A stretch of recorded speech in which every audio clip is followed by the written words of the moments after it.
Bob nodded. I swallowed another sip of beer. Hannah and I have done what we can to help her. But things have gotten past a point where we can offer help, where anyone can offer help. I paused, searching Bob's face. What I was about to say next would condemn me. Do you remember that day Bear got hit by that U-Haul? That was Sarah. She's able to do things like that, but also much more terrible things. I think that's why people feel the way they do when they're around her. They can sense that she's different, that she's dangerous. A few things have happened. I'd rather not get into the details, but I will, if you need me to, that have brought Hannah and myself to the conclusion that. Bob held up a hand. My stomach twisted around like a coiled snake. Did I ever tell you about my time in the service? I shook my head, so taken aback by this sudden change in topic that I momentarily lost my voice. I was stationed near Khe Sanh in '68 and saw more bloodshed than any man should see in his life. Thousands of people died that year. Many nights I would fall asleep to the sounds of gunfire in the distance and wake up to the sounds of men screaming. I can't say I didn't take lives.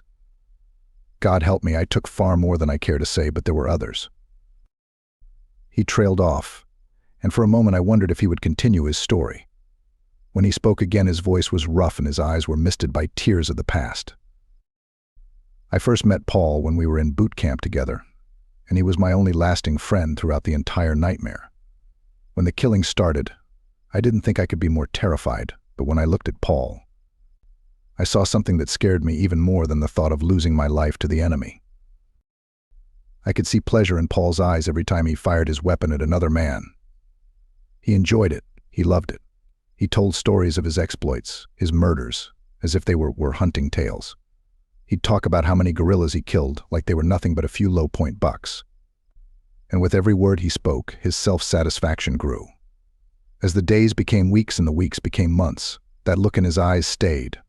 The stories he told became more horrendous, and the man that he once was seemed to be lost forever.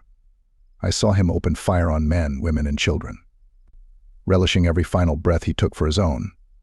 I saw him commit atrocities that I will never speak of.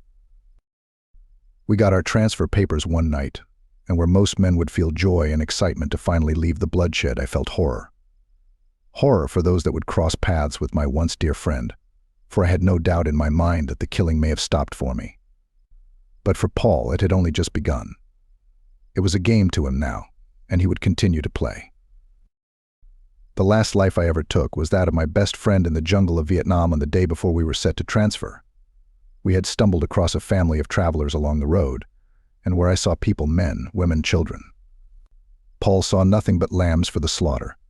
He brought his rifle up to his shoulder, and I shot him in the back of the head.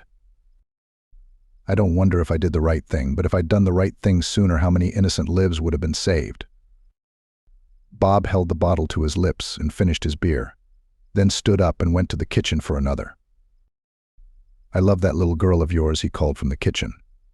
The note of pain that had developed in his voice now seemed to seep through the walls. "I too want what's best for her.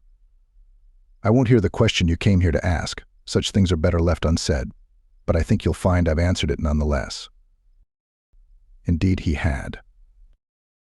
Hannah and I have both been avoiding watching the news in the house since Sarah arrived home, nervous that something like the news of the red trailer truck stop would come on and our thoughts would betray us. All it took was one glimpse of that truck stop, and I knew we wouldn't be able to help immediately thinking about that night. It was like having a gun to my head and watching a documentary about lions and trying not to think about a lion, even for a moment, lest the trigger be pulled. The truth is that we had passed that truck stop 2 times that night, once with our little girl buckled up in the back seat, her lifeless head lolling around as the car hit bumps in the road, and once with nothing but silence and a queer sense of relief filling the car.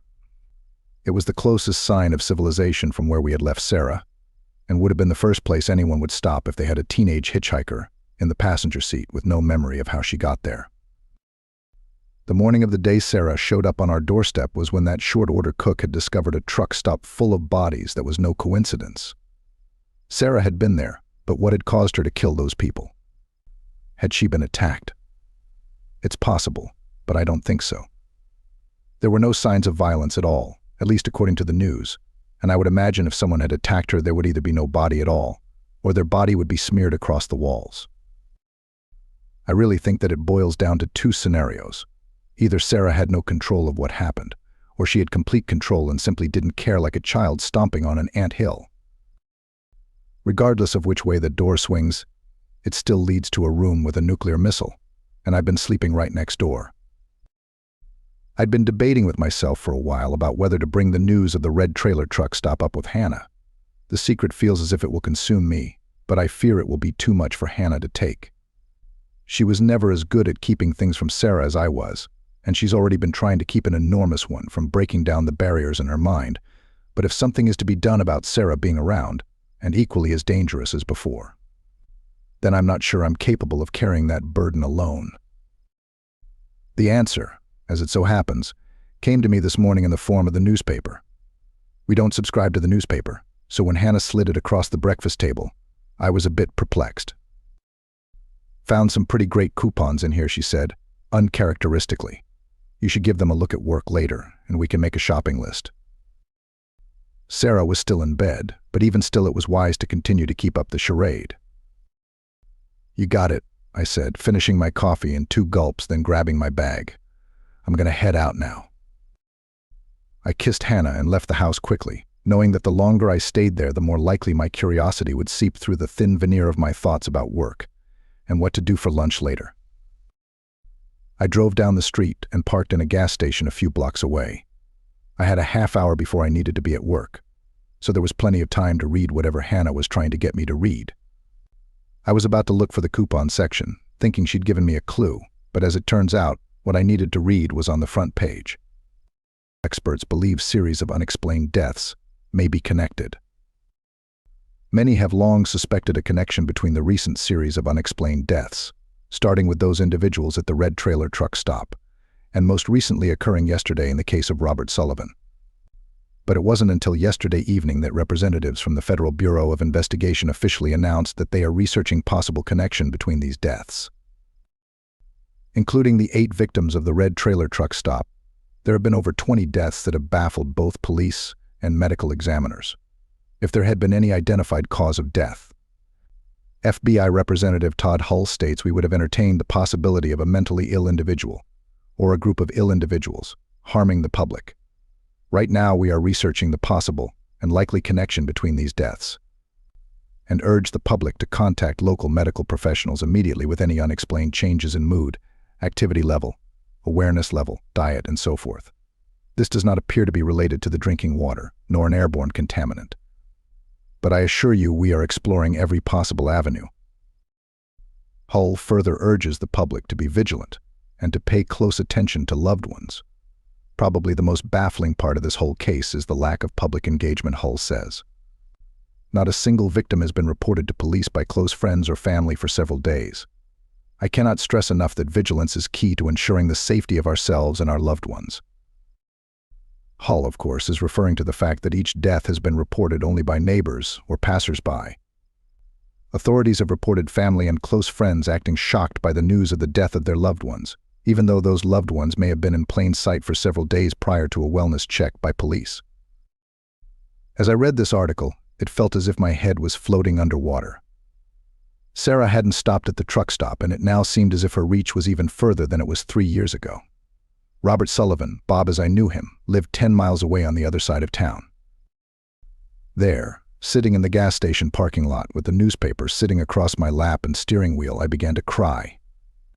The night we killed our daughter is one that would be forever branded in my mind. Each night afterward, as I closed my eyes and drifted off to sleep, I would replay those events over and over, reliving the darkest, most shameful moment of my life.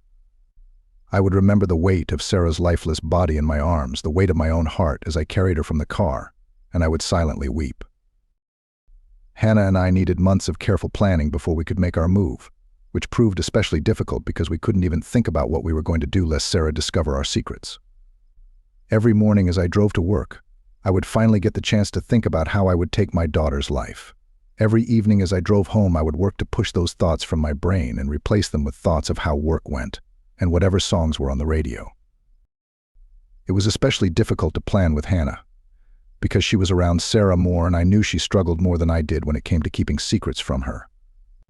We couldn't talk about it unless we were out of the house together, which happened very seldom for fear of what Sarah might do if left to her own devices.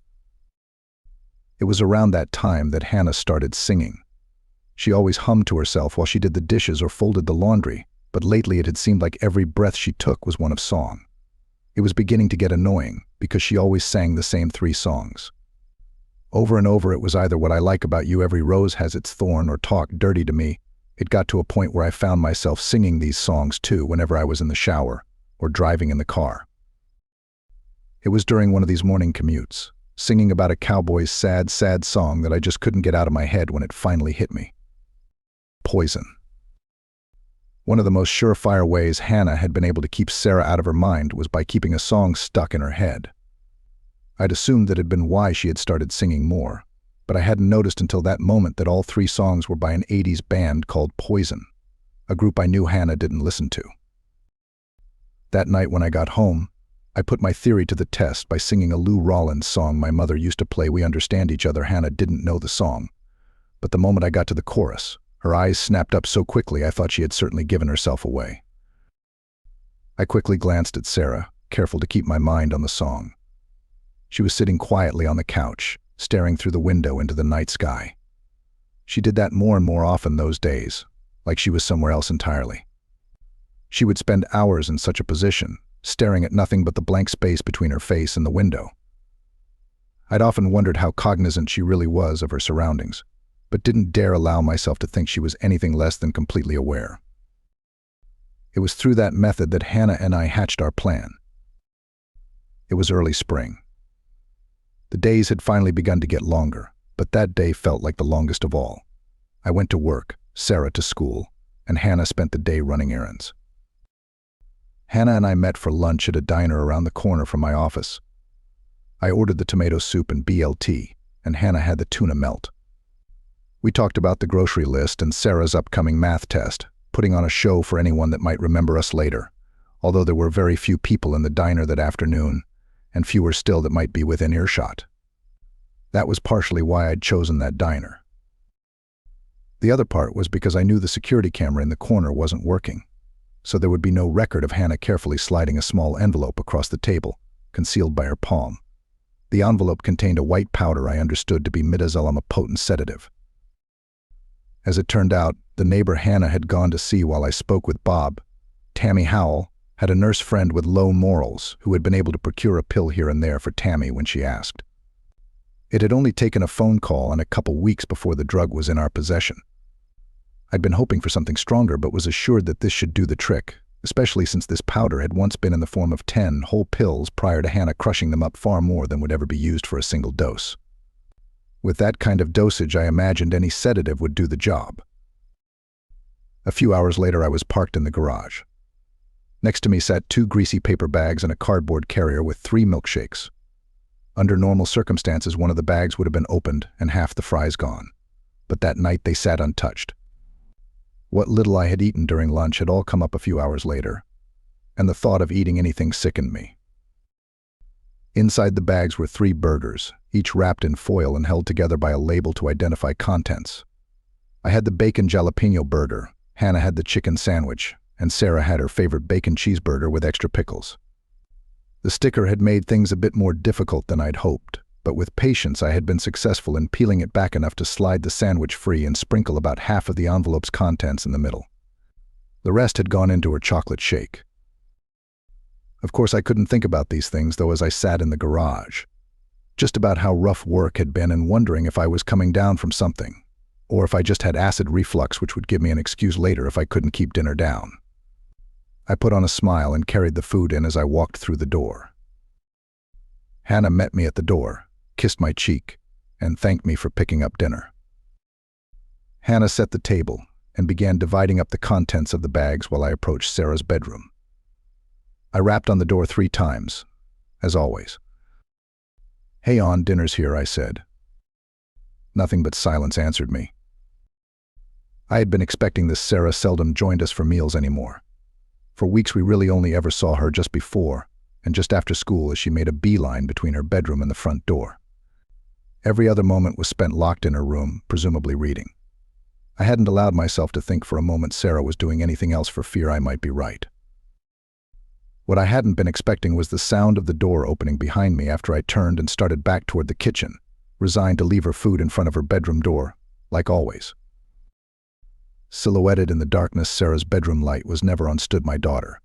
She looked thin, pale, and her hair hung in thick, greasy ropes. She looked like nothing but an empty husk now, and for a brief moment I felt better about what would soon transpire. This thing in Sarah's body wasn't my daughter, she was a wolf in sheep's clothing. "Hey kiddo," I said. "Glad you decided to join us. I got your favorite complete with a chocolate shake because I don't know about you, but I've had a helluva week." Sarah didn't respond with more than an empty stare. We ate in the most poignant silence of my life. Sarah didn't look up at either of us, just ate the food in front of her with her head hovering closely over the plate. I wasn't sure when the last time I saw her eat was, but watching it now gave me chills. God, she ate like an animal. Her head snapped up at me as that thought slipped through the cracks in my mind. Grease and salt and condiments were smeared across her face and hands. Hatred shot from her eyes like bullets. "Do you want a napkin?" I asked, attempting to sound casual but knowing I had failed even as the words came out. I was staring into the face of a hideous beast. The longer she stared at me, the less human she seemed. Her pupils had completely overtaken the irises, leaving nothing but black pools of tar amidst a sea of white. Her jaw jutted forward a bit in an unnatural way, and it wasn't until she smiled at me that I understood why her teeth were flat and shallow from months of being constantly ground together. The teeth alone were enough to send chills down my spine, but the way her mouth worked as she smiled, the muscles in her cheeks and jaw tightening, the veins in her neck and forehead pushing against her skin like worms below the surface, that was enough to make me want to run. I passed her a napkin, tapped the corner of my mouth to show her where she needed to wipe the ketchup from, and returned to finish my meal. The moment her food was gone, Sarah returned to her bedroom. Hannah and I exchanged the quickest of looks, then began to clean up. I had read that midazolam takes somewhere around a half hour to take effect, but we elected to give it an hour. As the hour passed, the strangest feeling of calm began to slowly trickle into the house.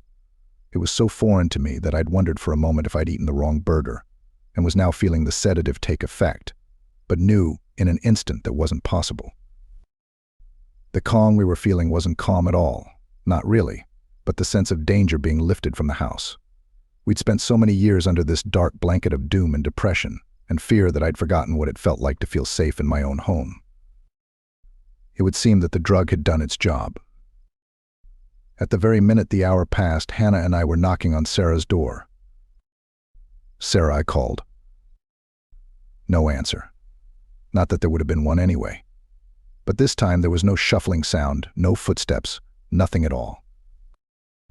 I clenched my jaw, met Hannah's hopeful and horrified gaze, then opened the door. Our daughter sat on the floor, leaning limply against the wall. I thought about turning the light on, but thought better of it. It was best I saw as little as possible. In her lap sat the open shoebox Hannah had discovered, and between her lifeless fingers was the orange tail of a cat. It looked fresh. I knelt down and called her name again. "Sarah, Sarah, can you hear me? It's your dad." Nothing. I felt her neck for a pulse. Nothing. I laid her down and put my head over her mouth and nose, looking for the sound or feel of breath. Nothing. Finally, Hannah retrieved a stethoscope Tammy had lent her, and I used it to listen for a heartbeat. We needed to be sure. I stood up and sighed. And with that sigh came over a decade's worth of tears. Tears for the pets Sarah had taken, tears for the families Sarah had ruined, but mostly tears for the little girl who had once brought me my oil filter wrench when she heard in my mind that I needed it. The little girl who had so much potential, but had been born into a world that would shun her and fear her and hate her for what she could do. None of this had been her fault, but she'd had to bear it nonetheless. It wasn't fair. It had never been fair. I sobbed for a long time, holding my daughter's body in an embrace I hadn't dared while her heart still beat. Hannah sat next to me, sobbing into the nape of my neck. We cried until the wells ran dry and there were no more tears left to express the depression, fear, regret, and relief we felt. The wells would fill again, though, and the tears would be back, but it was best that they had left us at least for the next few hours. We still had work to do. Hannah carried Sarah to the car. She was disturbingly light, and I went to work on the window frame with the crowbar from the shed.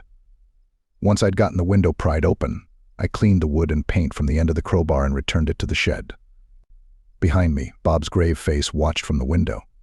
He met my eye as I went back to examine my handiwork, and I gave him the slightest nod of confirmation. He wiped a palm across his face, presumably to catch a falling tear, then closed the curtain. Hannah was already waiting in the car. Behind her, buckled in with a blanket draped across her lap, sat Sarah's lifeless body. This had been something we'd thought about at length, and had been the topic of conversation several times when we'd found ourselves able to actually speak plainly without fear of Sarah overhearing. We had no idea how the medication would affect Sarah, nor did we know if killing her was even possible, so Hannah had the idea of buckling Sarah in the back seat. If she suddenly woke up, we would have a better story to tell her than if she awoke in a locked trunk. We drove in silence for 2 hours, passing the red trailer truck stop along the way, before we reached the point where roads became trails, then another hour as we forged our own trail through the desert. We drove until we finally found what we had been looking for, a distant mine shaft that hadn't been used in nearly half a century after a cave-in took the lives of a dozen men. This wasn't the main shaft that usually saw its fair share of graffiti artists and ghost hunters, but one on the other side of the former compound that was seldom used because of how small it was. It was only large enough to shuttle equipment from the mine to the surface, but if a person was small enough they could slide themselves down and never see daylight again.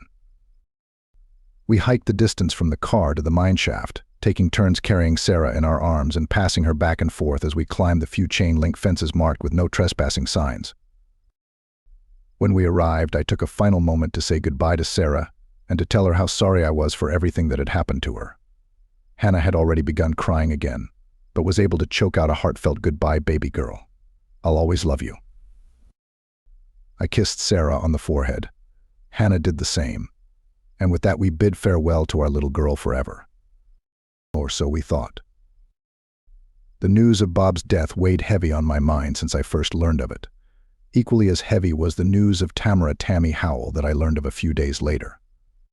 I recognized several of the other names in the news, including Mark Jarvis Preston's father, Lawrence Marshall, Sarah's former math teacher, and Evelyn Gates, the mother of a girl who had suffered 2 broken legs after she stuck gum in Sarah's hair during lunch. If there was any doubt that Sarah was involved in these deaths, it was dashed last night. Hannah and I had just sat down to dinner when there was a knock at the door. I stood from where I sat at the table wondering who it could be, while Hannah sat quietly in the kitchen. Sarah was in her room where she'd been for most of the afternoon, a plate of food just outside her bedroom door. I opened the front door and saw the nervous face of David Peterson, my neighbor from across the street. He was a slight man, not elderly but approaching his twilight years, who had made a living for the past 2 decades as a business accountant. Complete with thick-rimmed glasses and a pen in his breast pocket, Dave couldn't look the part better if he tried. "Hey Dave," I said, a bit bemused. "Everything all right?" "I actually came over to ask you," that he answered. There was a tremble in his voice I'd never heard before. "Sure, what's going on?" He swallowed, searching for the right words. "Well, I've been meaning to come over and make sure you and Hannah were doing all right." He held up a plate of brownies I hadn't noticed until just then. "Nancy made these for you. Thought it might help with whatever you're going through." I frowned. "I'm sorry, Dave. I'm not sure I know what you're talking about." He held up a hand apologetically. "I'm sorry, I don't mean to pry. We've just seen you and Hannah a bit less than usual, and when we do see you, we can tell that there's something troubling you. We've tried to wave a few times, but I think you've been so wound up in your own world to notice, which is just fine," he added quickly. "We don't take any offense. We just wanted to let you know we're here for you both if ever the need arises." I was touched, nearly to the point of tears. "Thank you, Dave," I told him. "That's very kind."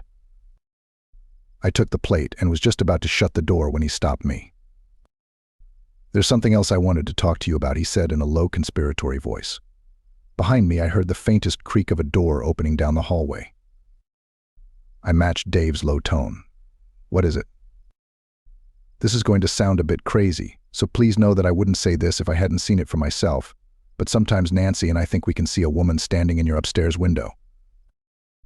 I could feel the moisture leave my throat. I'm sorry.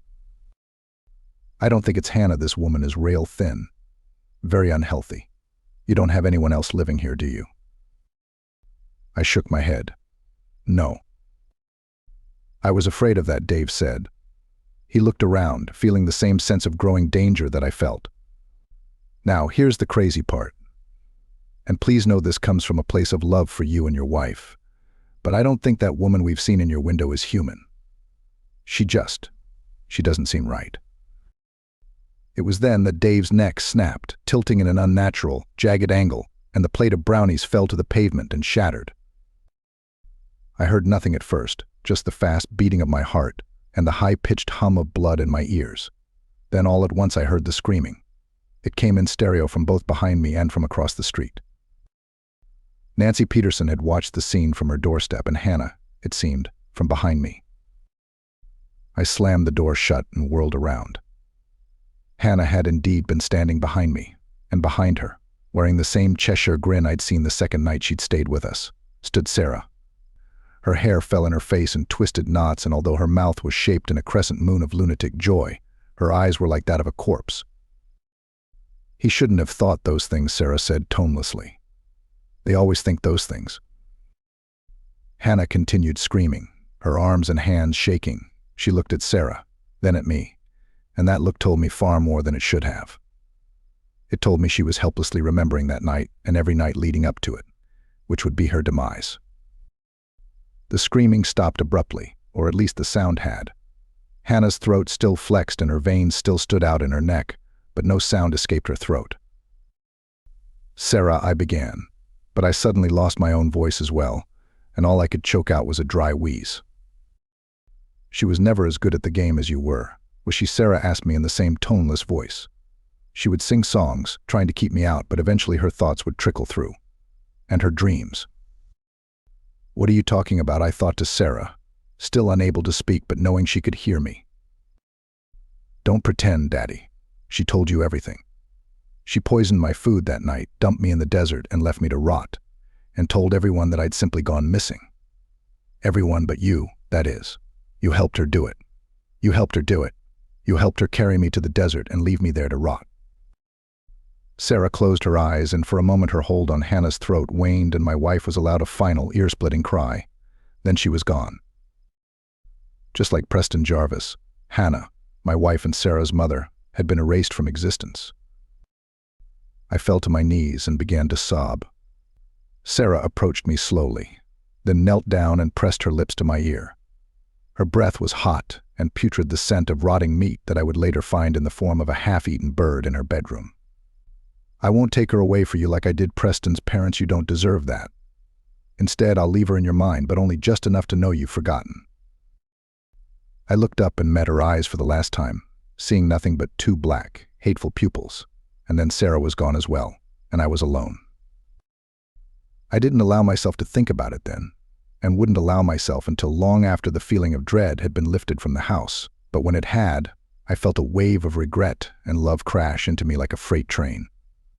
My wife hadn't been able to keep Sarah out, and she'd known it. She couldn't keep Sarah from finding out the truth, but she could keep her from finding out the whole truth. She'd twisted things around enough to give me a chance for mercy, to allow Sarah to believe that Hannah had been the instigator and had only involved me after it was too late, which I know I don't deserve. The police did come eventually to collect Dave's body from my porch. A passing jogger had seen his corpse lying on my porch and had called 911.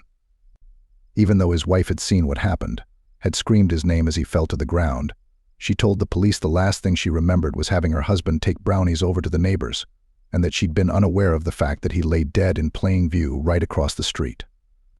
I'm inclined to believe her story, because I've seen what Sarah can do, and perhaps that's Sarah's way of granting mercy. With every breath I take, I can feel a little more of my wife's memory slip away. I know it's still there, somewhere deep in my mind, but trying to recall things about her is becoming harder and harder, like trying to recall a dream after waking up. The features of her face are becoming distorted, blurry, and the memories we shared, our first kiss, our first date, our wedding night, are being blanketed by a haze I know will never be lifted. Sarah isn't gone, not like the others. I can still feel her presence, however distant, and I know it's only a matter of time until she returns home again. So if you find yourself suddenly unable to recall the face of a loved one, if you feel a prickling sensation on the nape of your neck while you sit alone in your bedroom, if you find yourself awake in the middle of the night with a sense of dread hanging over you, know that it may be Sarah, and keep your thoughts guarded. She'll be listening. That's the end of this story. If you have hooked up till here, then hit like button and share your view in the comments section. If you haven't subscribed yet, then hit subscribe button too.